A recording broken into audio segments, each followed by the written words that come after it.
as I said already, this is our last lesson for the Conchas y Café series focused on climate change. And, the rest of this month is going to be dedicated to really just polishing up your work. But today I wanted to give you all one more tool or one more technique that you can use when you're doing your writing. Especially because, the last couple of sessions we talked about things like the conceit when, Abraham taught us how to use metaphor throughout the entire poem that you might be writing. We also discussed the sonnet and some other kind of, we'll call them antiquated ways of approaching poetry, but really they're things that we've continued to do throughout the history of writing. And today's session is really not any different. But we're going to get started rather than with a quote. Today we're getting started with something that is slightly longer than what I would consider a quote, but definitely shorter than what most people might consider a piece of fiction or flash fiction. Today's opening comes from Eduardo Galeano and his book, The Book of Embraces, El Libro de los Abrazos. And this one is called La Televisión Número 4, the television number 4. I was told by Maria Rosa Mateo, one of the most popular figures of Spanish television. A woman wrote her a letter from a small, lost town, asking her to tell her the truth. When I see you, do you see me?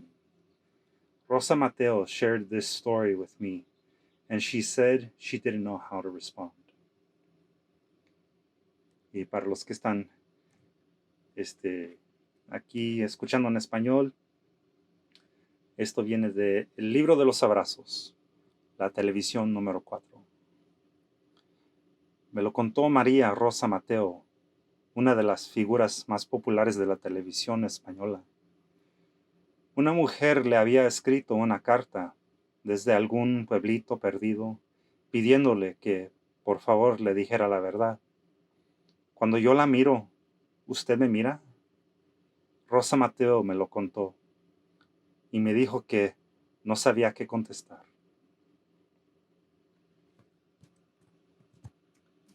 Oh, good job, Luis. Thank you, Elena. I like that. Good job. Thank you. I appreciate that. Yeah. So what does this make everyone think of? How do you feel reading this tiny little piece of flash fiction? It's kind of small, but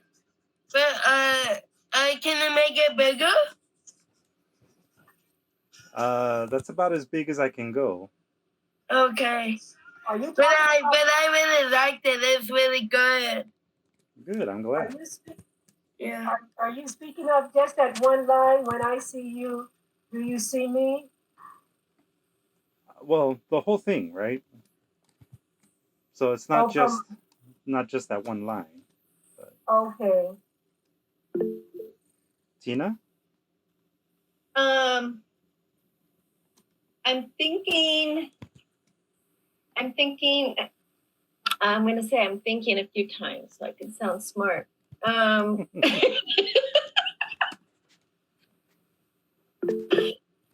She's very, I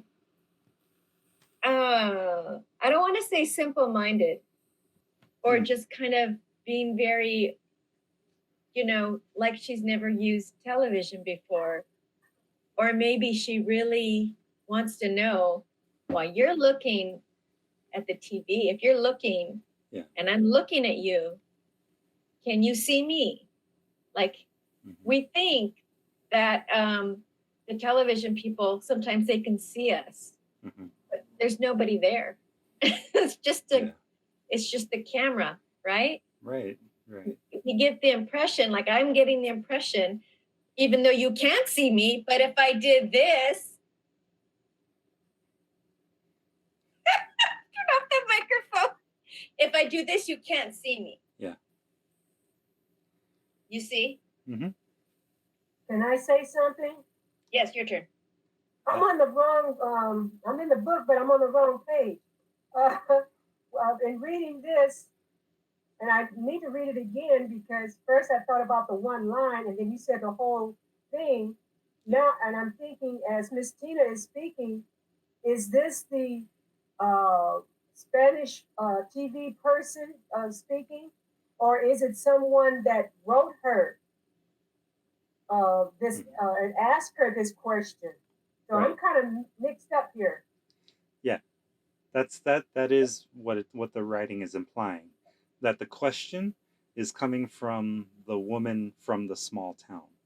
Right. Okay, so now I can say what I was going to say. Mm-hmm. This is someone who has a desire, and I'm speaking of myself, not from a small town, to step beyond or get out of or not be perceived as being in a box, of complacency. I want to be heard. I want to be known. I want to be acknowledged. Mm-hmm. But as I walk the streets, even though it's a small town, and I see them, do they see me? Mm-hmm. I mean, for the inner me, who I really can be, who I really am. And I say that to say this. I share with a lot of people, hey, I'm published, even though it's with a group. And you can, see me, not see me, but you can view my work in 3 libraries, And the same way with my son, who I converse with all the time. He's in a lot of Netflix movies, but they don't see me as a writer, a poet, a published entity, and they don't see him as a movie person. We're taken for granted within our family. And those that recognize us or identify with what we're doing, hey, can you get me in? They want that quick fix. Yeah. And so they don't see us. They don't see the how can I say? Forget it. Whatever, but But I think I'm tracking what you're saying, Miss Lois, and it seems to me like sort of what Tina was saying, and definitely what Ani and Mojde are observing in the chat. That there's kind of like a contrast between the concept of a celebrity, and the lost people or the forgotten people of a small town, and whether or not the celebrity is actually the voice of the people. Um, that's at least what, in summary, I'm understanding from the comments in the chat. Um, but it's also sort of like, are you seen as well? Are you recognized as a person from this small town, right? Um, Abraham, you've been patiently waiting, and then after Abraham, Kathy. So go ahead, Abraham. This quote really reminded me of this movie that I just saw the other day. I don't know if you guys know Eugenio Derbez. He's a Mexican comedian, and he just came up with a movie about a ballet parking. He's a ballet parking guy, and so he sees a lot of people who are celebrities or people who had a lot of money, and he parked their cars. But sometimes they don't even see his face; they just toss him the keys. But in the movie, he ends up talking to a person having to interact with some celebrity, and there's a moment where he tells her, like, you don't even see me. Well, like, why you telling me you're my friend if you guys never see me as the person as I am? So that's kind of what reminds me of this quote. Yeah, it's a good observation. Kathy?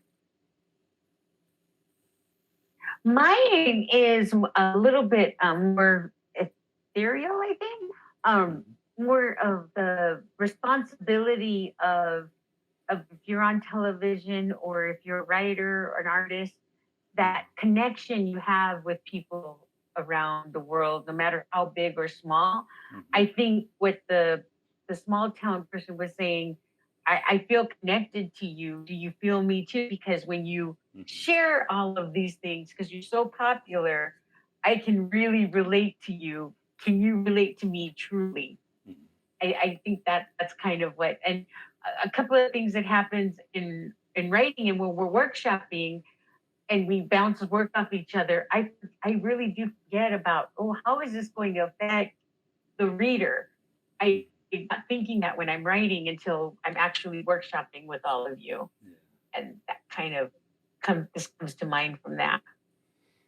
Yeah, that's a good observation about the importance of being able to work in groups and providing each other feedback, because we the act of writing is a very solitary thing. We do it by ourselves.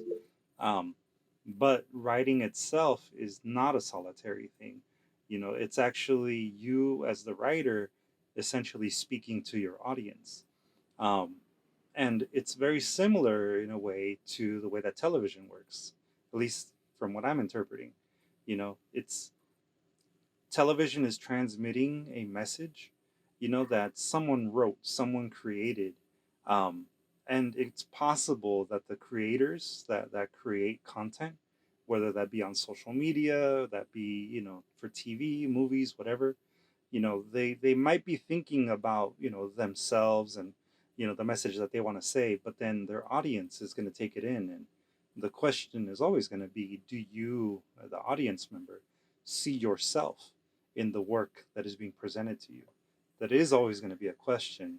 And it's going to be, the answer to that question is going to determine whether people continue watching, continue reading, or continue liking your work. Um, but yeah, good observations there. Miss Luz? Well,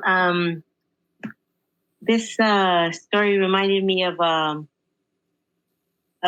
story my dad would tell that he was the first one with a television on his street, and his aunt, or my great aunt, was called over to watch the television, and she peered over at it and said no, she didn't want to watch anymore because they were cosas del diablo. They were Yeah.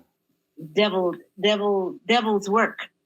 So it took me to a time, I guess, a time and place when the television was seemed like black magic or something very mysterious, and you really don't understand how it works. Yeah. And so some people wanted to know, and some didn't want to know, have anything to do with it. So that's where this story took me. Yeah, I think that, that might have been also partially what inspired this piece, Um, it is good to remember that the Book of Embraces did come out, I believe, in the 70s or so, where, in Latin America, a lot of people didn't even have electricity up until the 80s. Um, I mean, at least in small towns that, like this little flash fiction piece says, it's a lost, forgotten town. So that's something to consider. But when we think about it as like a literary work, for example, we could think about it as kind of like a metaphor, for some of the other things that we're talking about too, or as a commentary on, the nature of television and the concept of celebrity. As we see here, I was told by Maria Rosa Mateo, one of the most popular figures of Spanish television. So right away, we're told that this person, Maria Rosa Mateo, is an important figure, right? A popular figure in TV. Then we're told a woman wrote her a letter from a small lost town, or in the case of the Spanish, una mujer le había escrito una carta desde algún pueblito perdido.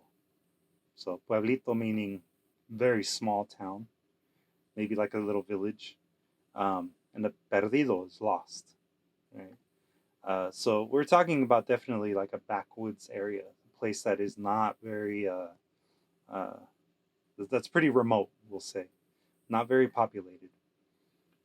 Rural area. Rural, exactly, a very rural area.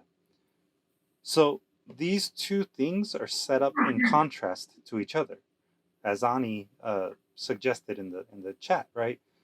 There's the popular celebrity, and then there's the person from a rural community. And, the letter that this woman from the rural community, it has a very strong message, right? The letter is asking her, Maria Rosa Mateo, the celebrity, to tell the truth, to the woman from the rural town, right? That particular note, to tell the truth, that by itself is really, I think, metaphorically speaking, trying to get at something much deeper than just simply, tell us like the news, tell us what's actually happening in the world, right?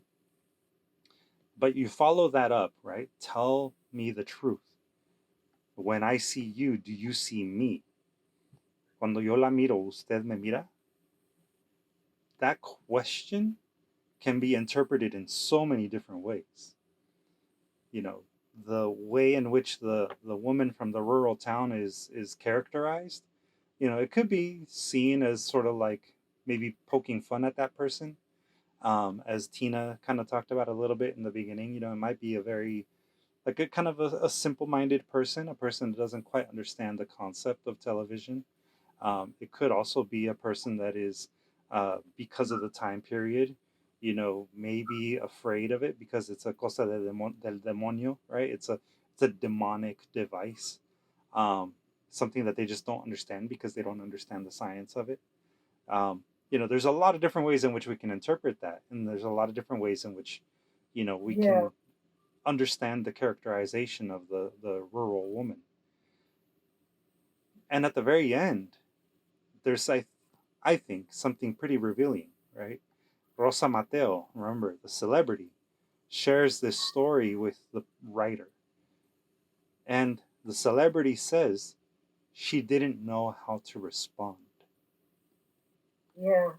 That's also a pretty profound way to end this. It's Yeah. also saying something about the celebrity woman. And the question is what? We don't have a clear answer to that, but we can definitely come up with something on our own. Tina and then Miss Lois. So now we find out because this what is her name? Rosa? Yeah, the celebrity? Yes. The celebrity's name is Rosa. She is so famous and so popular, but she herself doesn't understand how the TV works as well. Yeah, maybe. There's definitely, there could be something to that. Right? There could be something to even the celebrity not recognizing, or maybe recognizing. We can't really say for sure because it comes down to our own interpretation. But there being sort of like a confounding challenge, right, to being a TV personality. At least that's how I'm interpreting it. Right? As Ani says, tell the truth sounds like a challenge. Tell me the truth. When I see you, do you see me? Miss Lois? I was going to say, and then you added something, so I'm going to include you as well. What you and Abraham is saying about a person is not checking out the inner you. And I saw a picture relating to what Brother Abraham was talking about. And this is an old one, and this is about a girl who was going to this college, and her mom had been a sorority member, and she was looking forward to being it, but she wanted to follow her mom's footsteps, but it wasn't really her. Her dad, who is now a single parent, raised her with him. He was a plumber, and he hung around construction workers. So she was one of the guys, And so when she went to college and became a pledge for this sorority, the snobbish girls really, tore her down and ridiculed her and everything, and how you say, smashed her. Yeah. But are outstanding in characteristics or greatness, not greatness, but a person with character. I can't find a word. I'm going to get through with this. And the people that this snobbish girl was hanging with saw the negativity about her actions on how she treated this small town girl. And so just to say that a lot of times people don't see us for who we really are on the inside or who we can really be. like who knew Obama was going to be president? I'll just use that as an example. You know, this half-breed boy, you know, Hmm. white mom, African dad, and then his dad took off and left his mom, you know, cleaning up kitchens and mopping floors, you know. But look who he came to be, you Yeah. know. And so this is why we have to be careful on how we treat people, Right. Right. yeah, and judging people. Mhm. That's it. Yeah, I mean, there's definitely, I think, some undertones of that in this particular piece. Ani in the chat wrote, that it could possibly be a metaphor for socialism, which, you know, Eduardo Galeano was definitely socialist, communist in his political views. So that's very possible. It could also just be, as Mojde says, the celebrity woman reflecting on her duty as a celebrity, right? And the power that she has in representing stories, right? There's a lot going on in this very short little It's a whole story. lot. Yeah, I hear Yeah. people talking, and it's just opening up a whole lot of a can of worms. Yeah. No, you know what I'm saying, but there's a lot of different ideas and perspectives. Yeah. I mean, that's great. That's great. Everybody's, you know, Mhm. putting their input, and it's like a plant growing and the fruit's growing. So I'm getting a lot of fruit to work with here. Excellent. Happy to hear that. Yeah. But I think that in the end, what I want us to really take from this particular little piece of flash fiction is, that when we write, we don't just simply write all the time just for ourselves. We have a lot of power in what we say and in what we do through our writing. And even in as short of a story as what we see for today's opening of the lesson, in something as short as that, you can still say something very deep, very profound. And one of those tools that you use is characterization, right? Characterization is the way in which we essentially represent or portray the characters in our story. But it can go further than that. And it doesn't have to be just people. And that's what we're really going to get into today. So, yeah, exactly. That's why it's an open interpretation, as Abraham said. Now, to give us a very clear understanding of what characterization is, obviously we need to know the full definition. So, going back to the handout here, characterization is the creation or construction of a fictional character. And it doesn't always have to be a fictional character, right? It can be sometimes also an actual living person.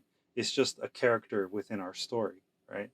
It's the description of the distinctive nature or features of someone or something, right? The distinctive nature or features, that's also, essentially speaking to the fact that you can write about a living, breathing person, but you would be characterizing them using things that make them unique or things that stand out about them. If we go back over here to our opening piece, right? Maria Rosa Mateo is immediately characterized to us as one of the most popular figures of Spanish television, right? Most popular figures. So immediately we know that people respect her, from that little phrase. People know her, people recognize her, and it's because she's on television. So we can take that phrasing and immediately in our minds recognize that this is a, celebrity, right? That's how we are characterizing her using the language that is provided to us. The woman from a small lost town, that is a characterization as well. A small lost town. We're not told if the woman is intelligent or not. We're not told of the woman's actual social status. We don't know if she's a rich woman from a small lost town. For all we know, she could be an hacendada, right? She could be a ranch owner in this small, isolated place, right? We don't know that. All we know is that she is from a small lost town. And that characterization, because of what we already know and what we've been conditioned to believe about places like that, we can be led to believe that this person, this woman, is maybe not the smartest person, right? Um, but there's, something deeper to this person when we're told that she's asking through her letter that she be told the truth, right? She's asking for a concept that we put a lot of value on: honesty, truth, sincerity. Those are things that as concepts, we characterize those concepts as being very valuable, because of the connotations that they have. It means that people are open, people are vulnerable, people are sometimes even willing to tell us things that hurt, right? Because that's what the truth can do. And then the question itself, the woman from the small town is asking a very loaded question. When I see you, do you see me? Right? That's characterizing her in a way that does show either one of two things: that she's not quite understanding what television is, or that she's, as maybe Miss Luz suggested in the chat, that maybe she's experiencing something that the celebrity woman, Maria Rosa Mateo, is portraying through her work as a celebrity, right? When I see you, do you see me? Or we can also interpret that as a challenge. Like, are you actually representing me? Do you remember who I am? Or am I part of that lost place in this country? And at the very end, Rosa Mateo is shown to us to be, I think, a much more mindful person than most celebrities, because she doesn't know how to respond to that question. The question itself is very open. And so, because of that openness, Rosa Mateo is now questioning whether or not she's effective in her job. Right? Those are characterizations, and those are things that we can infer from the writing itself. Does that make sense to everyone? Are we pretty clear on what we're talking about when it comes to characterization? Yes, sir. Yeah. All right. And yeah, as Kathy is saying in the chat, this little excerpt does show how important words are. Right. Everything that we write and the way that we write it has an impact. Now, characterization can sometimes be confused with personification. Now, personification is when you give human attributes, right? Or when you sort of impose human nature or human character to animals or inanimate objects or an abstract notion. It's a rhetorical device, right? It's something that we can do through our writing to make things feel more connected to us, right? Uh, Going back to the idea of truth, or justice, maybe better said justice. There's a personification of justice that I believe we all know, right? That justice is blind. There's a statue, typically of what we call Lady Justice, holding a scale, right? And she's wearing a blindfold, because, again, that's a personified way of us describing what we believe justice to be, which is an equally like used or equally represented idea, concept. So that's what personification is. It's different from characterization, but still, within the same sort of realm, right? Personification can also be the representation of a thing or abstraction in the form of a person, as in artwork. So, what I was talking about, the sculpture itself is a personification of the concept of justice. To say that justice is blind is a personification used in writing. personification used in a physical form is, what number 2 is talking about. Then last, number 3 is the person or thing embodying a quality or the like, an embodiment or incarnation. Right? That's like the standard definition of personification.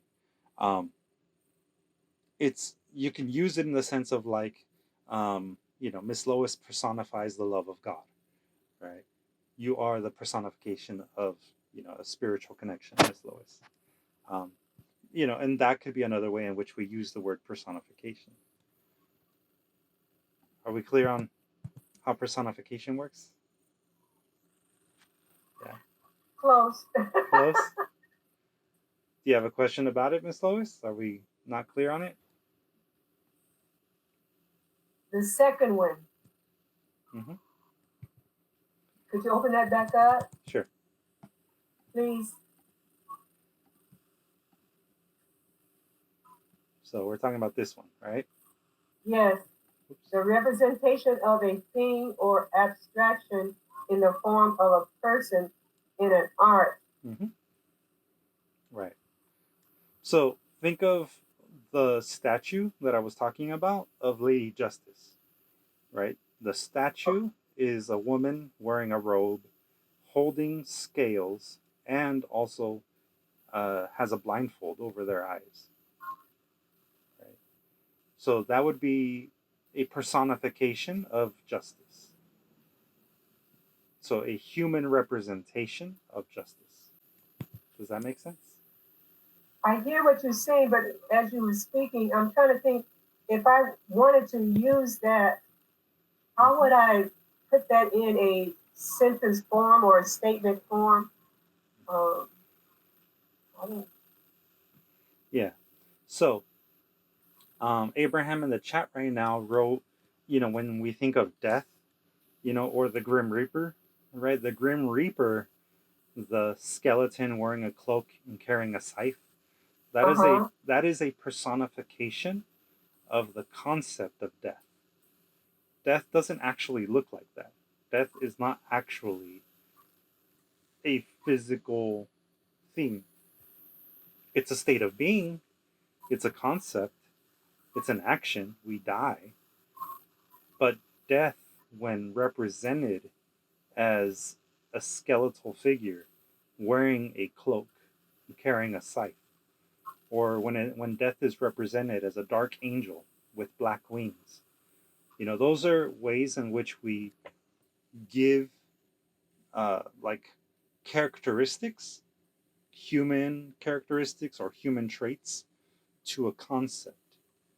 So this is where characterization and personification start to sort of blend together, right?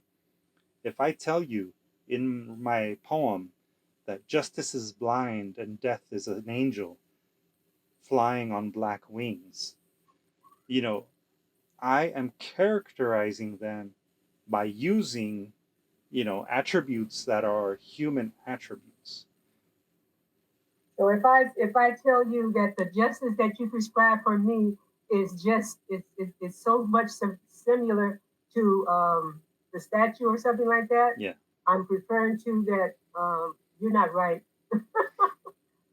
That makes sense. I mean, because I understand the concept of being, you're as blind as a bat. In other words, you don't understand what I'm trying to say to you or something, or you don't see what I'm trying to point out to you. Is that something similar to what it should be, the concept? Yeah, it could be similar. Okay. Let's see, in the chat, like the gods in Greek mythology, Mauricio wrote that Aphrodite is the personification of love, right? The goddess Aphrodite in Greek mythology is love. Or the devil is a personification of evil, however the devil may look, right? That's a personification of. Mauricio, do you have more to add to that? It's okay. We spent enough time on that. I just couldn't get the, I know about the third one, have the patience of Job, that kind of thing. Yeah. But Yeah, but that second one, the statue one, if I wanted to, write a sentence or make a statement, I want to, make a powerful impact on somebody, with understanding of what I'm trying to portray. I just didn't know, and still don't know how I would put it in writing, in letters. Yeah, yeah. It's well, it's gonna be what we're gonna practice later. So, Oh, okay. so Oh, we'll get I to that. apologize for Hopefully, taking up so much time. Thank you. yeah, no problem. Mauricio, you did have your hand up. I just want to make sure that Yeah, I just was gonna help Miss Lewis with an example, but if we're gonna Okay. practice, I'll save it for later. All right, thanks, my friend. Um, actually, an example that we can look at now is in the chat. So Mojde wrote in the chat for us a very poetic little line here. The sun woke me up this morning with its shiny heat by blinking it in my eyes. So there, the sun is being spoken about as if it was a person, right? It's a character. Oh, okay. And it has a shiny heat that it used to blink into the eyes of our speaker, right? So we're giving the sun human traits, and we're treating the sun as if it was a character, right? Okay. So again, you know, when we personify a concept such as the sun, such as death, we're going to use characterization to make it that much more real for us. So it's not enough to say that it has a physical form or that it has physical attributes that are similar to those of a human. We have to also tell or show, better said, we have to show our audience how those physical attributes, are characterizing the figure, right? Death doesn't just, run along like nothing. Death lurks. Death crawls. Death flies. We use specific words to characterize death as an ominous thing, not just as a skeleton that walks around carrying a scythe. You know, does that kind of make sense? Yes, it does. Thank you. All right. The Toy Story cartoons are another funny example. Yeah, yeah. Toy Story is very much about personifying Oh yeah, or I giving like Toy human Story. attributes. Yeah, It's an old one, but I liked it. yeah, yeah. Yeah. And yes, death is relentless. But I don't want to focus too much on death today. We are, after all, talking about nature and specifically climate change. But again, characterization and personification work together. They work hand in hand. And that is illustrated in The Television by Eduardo Galeano. But for today's poem, for this week's poem, I should say, I'm actually bringing you one of my own. It's not often that I do these, but, I was really thinking about a poem that I could use to show you how characterization and personification work together. And this specific poem, when I first wrote it, I wrote it in Spanish. So the translation is a translation that I did after the fact. Um, and also, this poem is featured in an anthology that was actually released in 2020. So right as the pandemic hit, the book that this particular poem is featured in, it was released, and it was a book that was specifically about climate change and some of the problems with it, or some of the impact uh, that we see. Um, I took a little bit of a different approach in writing this poem. I was inspired by actual fingerprints that were on the window of my car, that were left by my girlfriend, and the way that dust and pollen had actually brought those fingerprints out. So that's where the inspiration came from. But I took that concept a little bit further to become a metaphor for something else. My throat's getting a little bit dry, but would anyone like to read this poem for us? Either in English or Spanish. I'll read Spanish. Yeah, right. I'll try and read the English. Is it long? It's not very long, no. Okay. All right. I'm going to read it line for line. Go for it, Miss Lois. Okay. Prints of your skin with pollen are printed on my window. Dust delivered thanks to your breath. Winds, what is that word? Synchronizing. Synchronizing my mischief and that humor of Fissures. visions opening my bones to drink of the carbon marrow you implanted in me. Memory, not moving, memory of that clay from creation, memory of that seed and sheets of rattlesnake I no longer carry. Prince, so that I know you have always think of me. If I read that over, I would put more emphasis on different words, but that's wonderful. Thank you, Miss Lois. Good job reading it. Thank you. All right, y en español tenemos un voluntario. Abraham. I can do it. Why not? Huellas de tú, de Luis Antonio Pichardo. Huellas de tú, piel con polen se pintan en mi ventana. Polvo repartido gracias a tus alientos, vientos sincronizado mis travesuras y aquel humor de grietas abriendo mis huesos para tomar de la médula de carbón que implantaste en mí. Recuerdo del barro, aquel de la creación, recuerdo de la semilla y hojas de cascabel que ya no cargo. Huellas para que sepa, siempre piensas en mí. Excellent. Thank you, Abraham. He read with more feeling than I did. I'm jealous.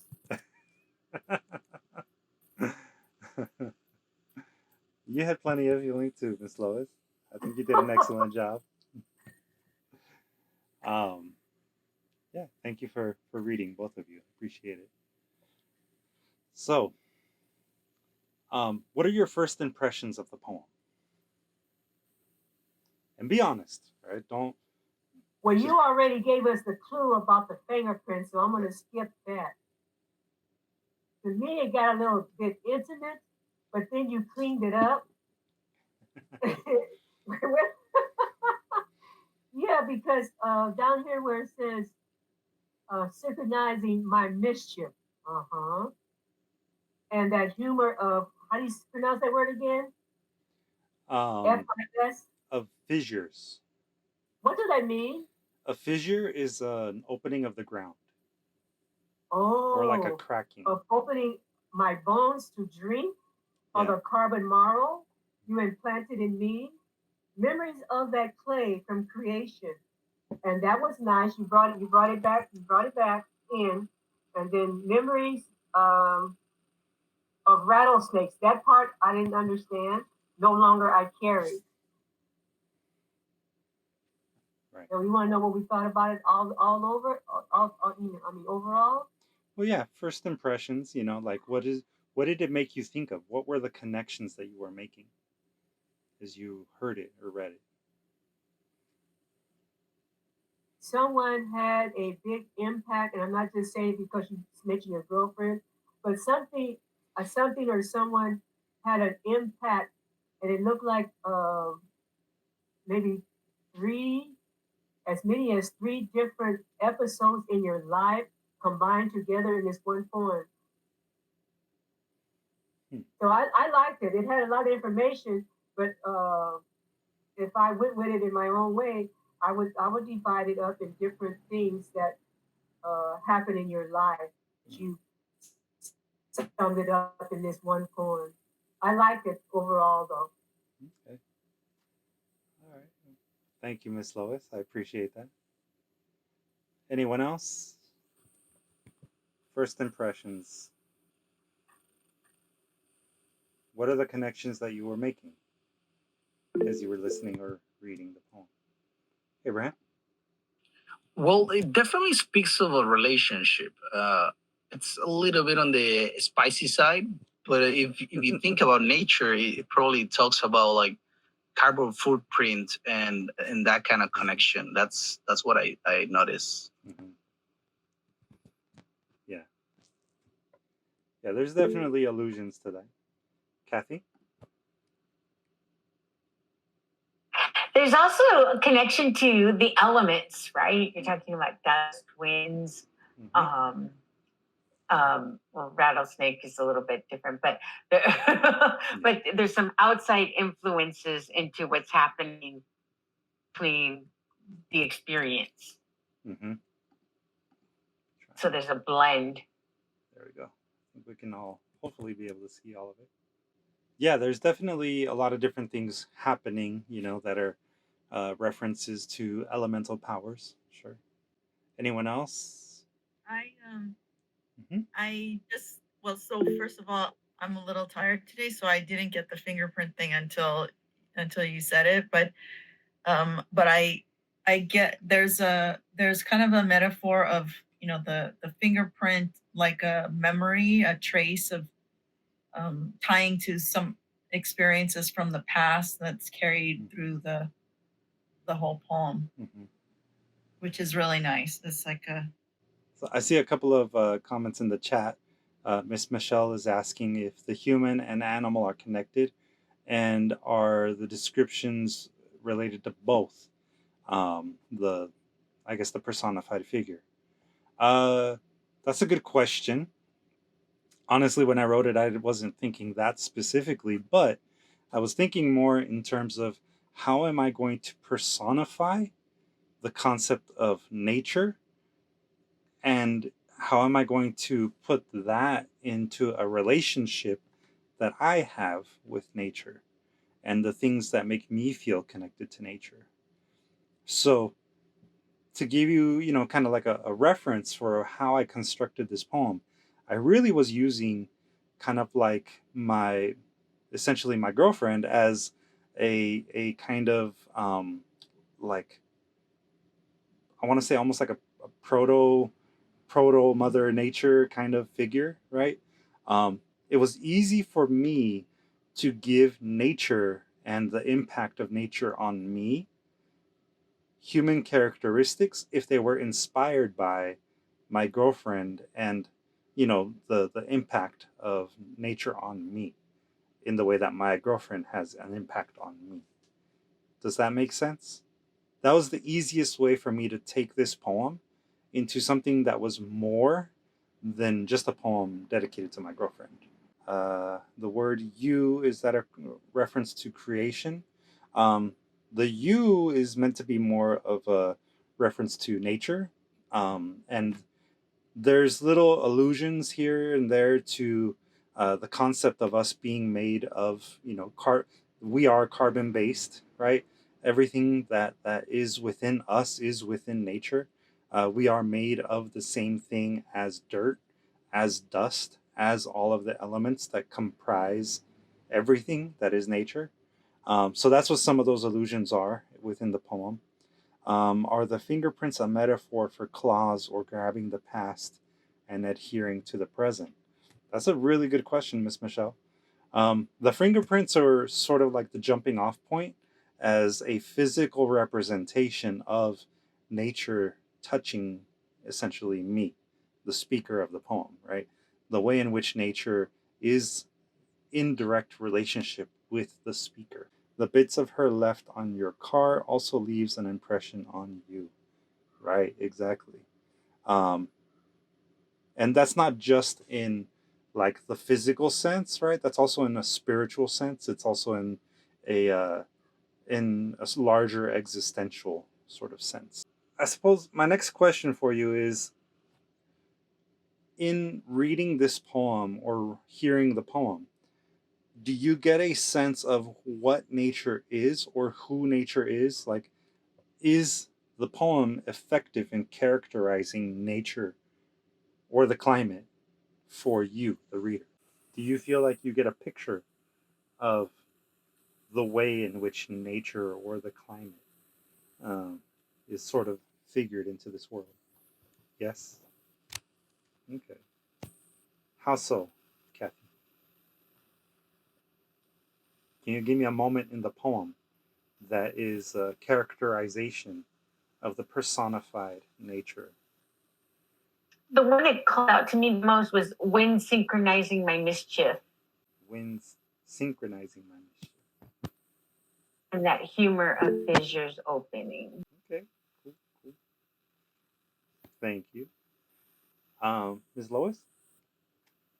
Thus delivered, thanks to your breath, wind synchronizing my mischief, and that humor of Richard opening my bones to drink of the carbon marrow you implanted in me, memories of that clay from creation, memory of that seed. And I had to stop right there. And it's all about, to me, nature and God. Mm-hmm. But then when it came to the seed, which is, seed, you grow from seed. Seed is planted, growth becomes. So we're seeds. But then the sheets of rattlesnakes, that I didn't get any of that about nature.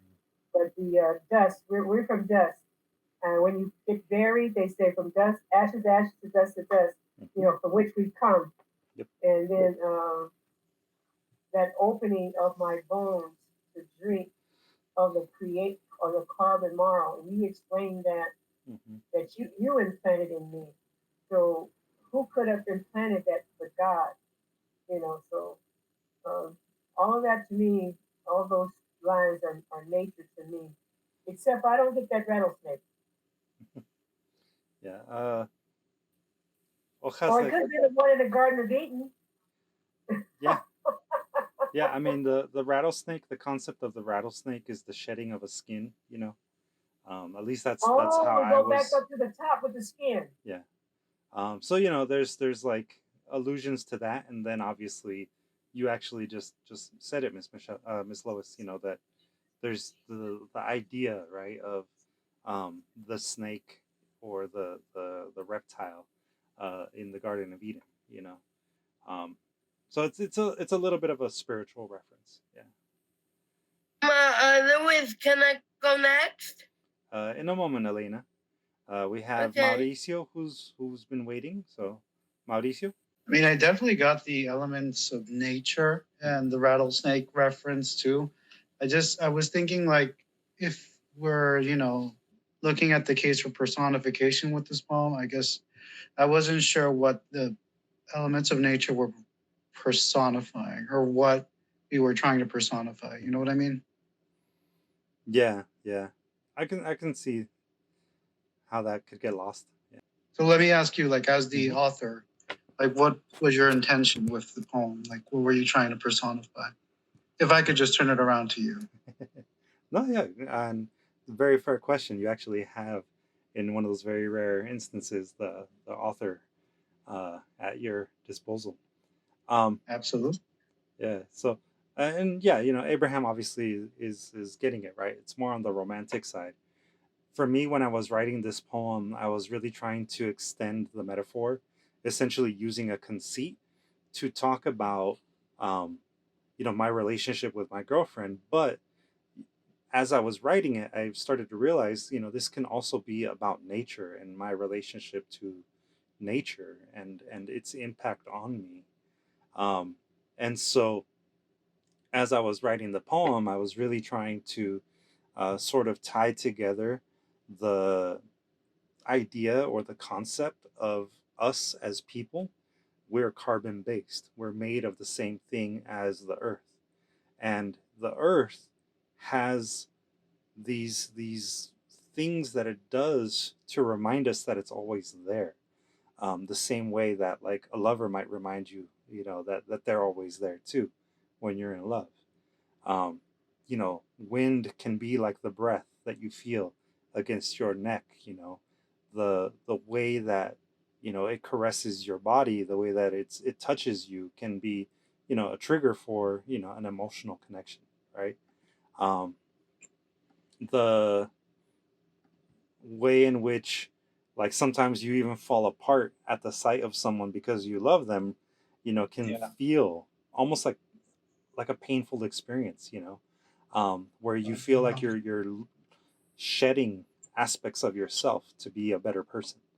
um, the fissures opening my bones to drink of the carbon marrow, that's really kind of what I'm trying to characterize there, is the way in which nature can also break us down, right? And the fact that the carbon that's within our bone marrow is again just another example of us being carbon based and made of that which is the earth. It's a memory of that clay from creation. Is that reference to sort of the biblical idea, or the you know spiritual idea of we are made of the same thing as the earth, um, just given to us in that sort of spiritual sense. But it's also something that we carry deep within us. So again, nature is inside of us as much as it is outside of us. Yeah. What I picked up was you're personifying the presence of love through these very vivid images of nature. Yeah. The pollen, the rattlesnake, all the fingerprints, all of these little signs that nature is present. And love is something that, has many, meanings. So that's what I got out of it. The presence of love. Right. In the same way that love is ever present, in the same way that nature is ever present. Or Mother Nature, or Gaia, or however you want to personify it. But, yeah. So essentially what I was doing here was I was using personification to bring a concept, nature, Mother Nature, into a form that could then illustrate the relationship that I have with nature and that nature has with me, because it's a reciprocal thing. Yeah. Excellent. And the characterization that comes in this is coming in the form of love and the actions of love on me. So yeah love as a force of nature. Yeah, thank you so much. So thank you guys for listening. I don't, to be honest with you, I kind of feel like it's sort of cheating, to bring in my own poetry for us to analyze. But honestly, it was just a little bit faster and easier for me to find a poem that I already knew that I had written than to look for another one that someone else had written. But I do hope that it at least illustrates for you the way in which, personification and characterization can work. Gustavo?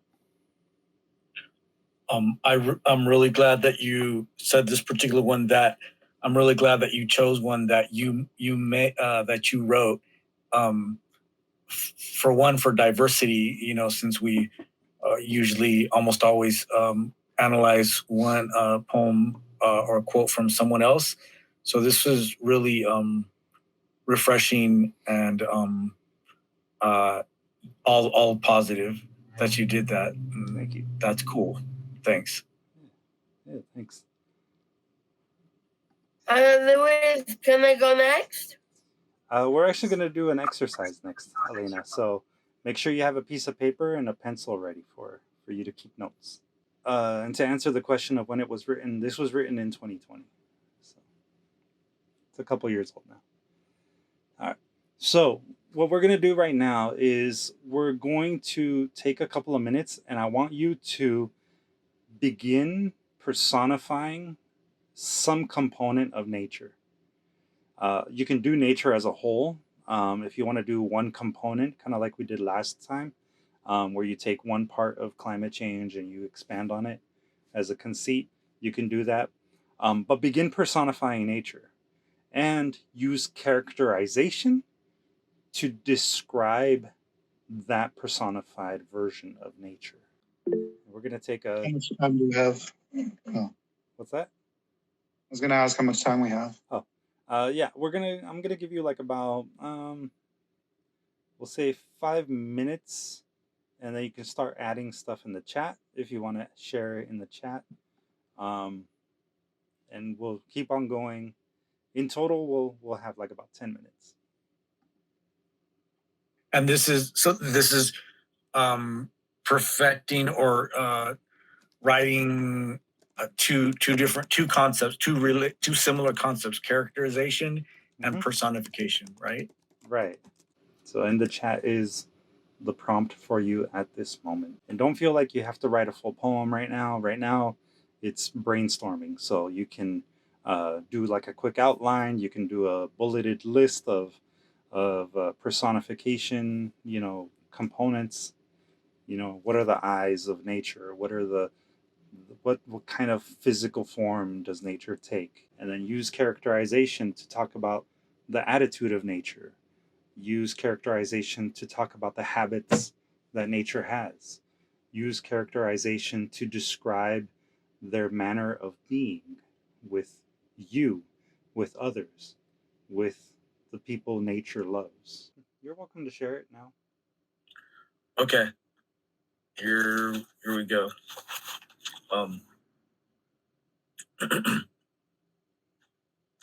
I was up crying again. I waited for you to love me. But I began to dry in the sun. I began to die in the sun until one by one, or all of a sudden, we all perished.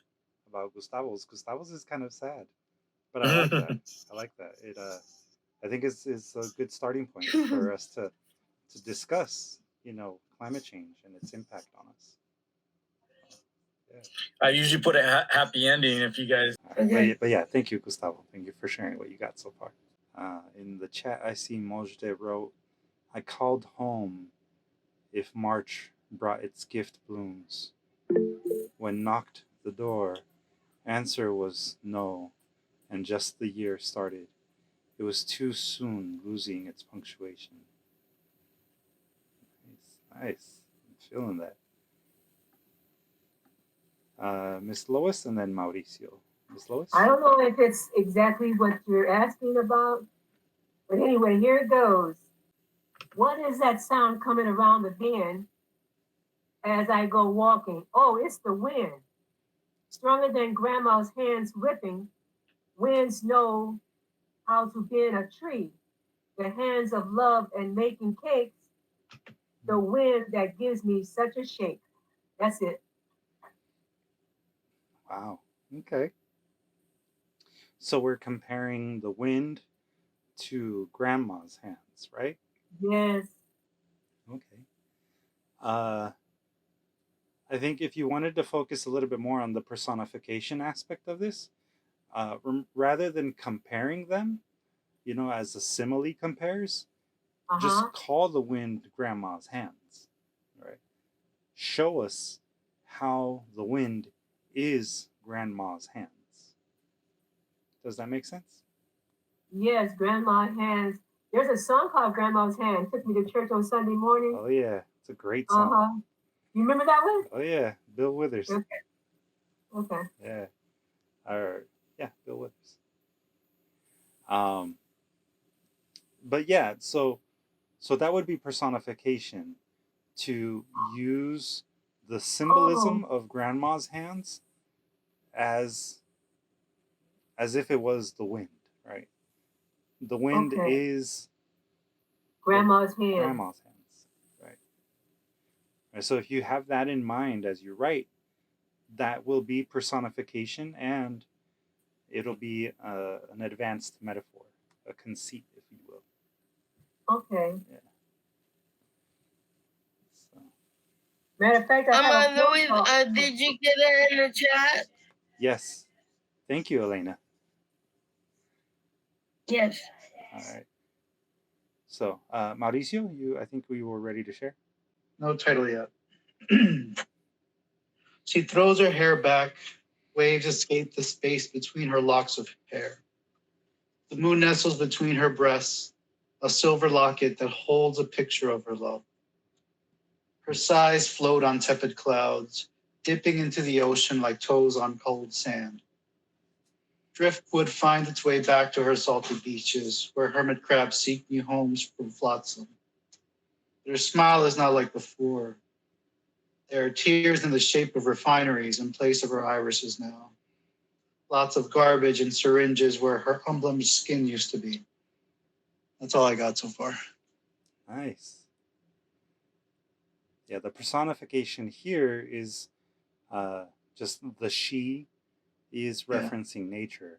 And then, she as a physical embodiment is the owner of all of these places and that kind of thing. So, yeah, your personification is definitely happening. And I like that you're beginning to use, the human attributes, right? To talk about like the irises are replaced by refineries and that kind of thing.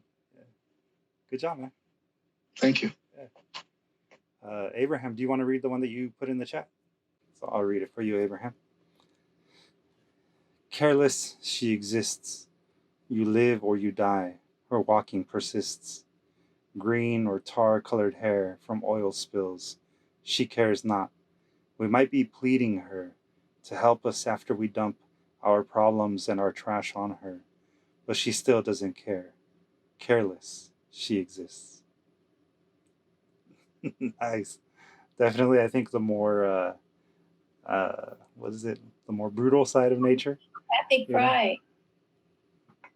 But yeah, very good though. Very good, Abraham. You definitely got the personification going there for sure.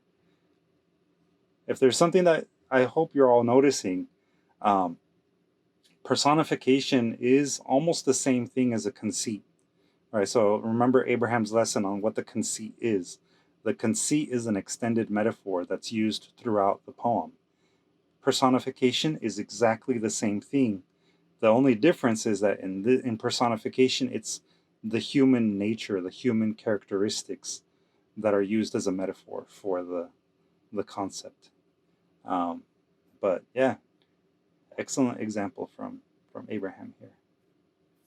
And I think Elena stepped away, but Elena also wrote in the chat a little something for us. Abraham, you got some very positive responses there while you were trying to reboot your connection here. So we've got 5 minutes left. In the last 5 minutes, Kathy, you want to share what you wrote? It's short. I just wrote, what will it be today? Heated passion, frozen silence. I write each emotion daily as you express yourself in these extreme ways. Nice. I like the reference to the different extreme weather conditions. Yeah. Good. That's a good start. It's hot. Yeah. Yeah. And in some places it's super cold. Yeah. But yeah, good job. Good start there, Kathy. Yeah. All right. So in these last couple of minutes, I just want to say, that your writing prompt for this week, your homework is to do a personification poem. Personify nature, personify the impact of climate change on you and your community. And remember, characterization is a part of personification. So incorporate characterization as a way to really reinforce the personification of nature and climate change. And again, personification is, adding human characteristics or human nature to an abstract concept. In this case, we're talking climate change and nature. Any questions? Are we pretty clear on what we're doing this week? I wrote one. All right. Yeah, I see you dropped it in the chat there, Miss Michelle. Do you want to read that out loud for us? Sure, just a moment. That's my best. A rotten banana is spotted with circles and spots. Resemble a small child's face, brown and yellow, a boomerang shape, peeled out in three ways: the beginning, middle, and end. Devoured with high-passing power, a stomach spill. Freckles and bananas will grow into nature and will glow. I'm not done with this shit. Yeah, you got a little applause there from Elena. Thank you for sharing, Miss Michelle. Yeah, so I think if we wanted to work on the rotten banana as a metaphor, or as a personification, we would need to turn the rotten banana into an actual person, give it the human characteristics, not just say that it resembles a human or a small child's face. Actually speak about it as if it was a human. So Child's face. yeah.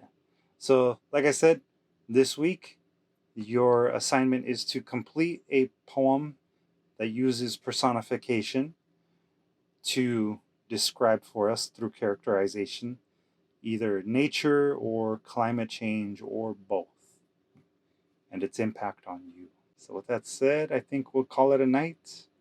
Remember, next week and the following week are our last two sessions. We'll be doing breakout rooms for the last two sessions in preparation for the collecting of your work. So thank you, everyone.